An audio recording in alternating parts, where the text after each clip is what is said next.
कश्मीर के हालात के बारे में कुछ कहना है? कश्मीर में जो हालात है वो अभी से नहीं है, वो ऐसी हालात पहले भी हुए हैं। आर्मी ने बहुत आतंकवादियों को पहले भी मारा है, लेकिन कुछ दिन पहले आर्मी ने एक आतंकवादी को मारा था जिसका नाम था बुरहान वानी। काफ़ी फेमस था वो। तो उसकी मौत के बाद में हमारे मीडिया में कुछ चंद पत्रकारों ने बहस शुरू की थी कि उसको मारना ह्यूमन राइट्स का वोलेशन था। चलो, वो आतंकवादी था नहीं था ये तो हम डिफाइन करने वाले नहीं हैं, वो तो सुरक्षा एजेंसी है, उनका काम है। उन्होंने उसको आतंकवादी घोषित किया, वो भी कुछ असेसमेंट करने के बाद नहीं किया। तो उसके बाद में बहस जो शुरू हुई कि ये ह्यूमन राइट्स का वोलेशन था। तो वो पत्रकार जो इस बहस में शामिल हैं वो इनडायरेक्टली ये कह रहे हैं कि इंडिया को आर्मी की जरूरत नहीं है, क्योंकि अगर इंडिया में आर्मी रहेगी तो देश के लिए जो खतरा है उसको वो मारेगी और हमेशा फिर वो एक ह्यूमन राइट्स वायलेशन हो जाएगा। तो कहने का मतलब ये है कि देश की सुरक्षा भी अब पत्रकार ही करेंगे, इनके हाथों में छोड़ देना चाहिए। और आतंकवादी को मारना ह्यूमन राइट्स का वायलेशन नहीं हो सकता।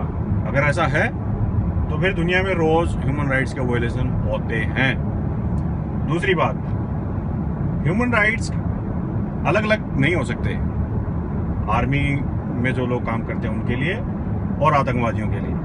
अगर ये एक आतंकवादी को मारना ह्यूमन राइट्स वायलेशन है तो जो पठानकोट में हुआ था उसको आप क्या बोलेंगे? वो ह्यूमन राइट्स का वायलेशन नहीं था? आर्मी बेस पे जो हमला हुआ था जिसमें कुछ आर्मी के जवान शहीद हुए थे, उन्होंने क्या किसी को जाके नुकसान पहुंचाने की कोशिश की थी? किसी को नहीं।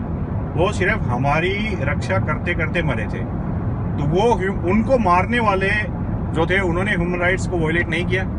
अगर किया तो जो ह्यूमन राइट्स एक्टिविस्ट हैं या फिर ह्यूमन राइट्स के लिए जो काम करने वाले लोग हैं उनका क्या ये फर्ज नहीं बनता कि वो इसके लिए भी कुछ बोलें, कुछ कदम उठाएं, कुछ कैंपेन चलाएं? कुछ तो करना चाहिए ना उन लोगों को। उसके बाद में पठानकोट अटैक के बाद में मैंने किसी चैनल पे इस बात की बहस नहीं देखी कि ये एक ह्यूमन राइट्स का वायलेशन था, या फिर ह्यूमन राइट्स ऑर्गेनाइजेशन की तरफ से भी ऐसा कोई स्टेटमेंट या फिर ऐसा कुछ कैंपेन चलाना, ऐसा कुछ नहीं हुआ। तो ये साफ साफ दिखाता है कि उनका एक डबल स्टैंडर्ड है। ह्यूमन राइट्स अलग अलग नहीं हो सकते। ह्यूमन है, सब सेम है।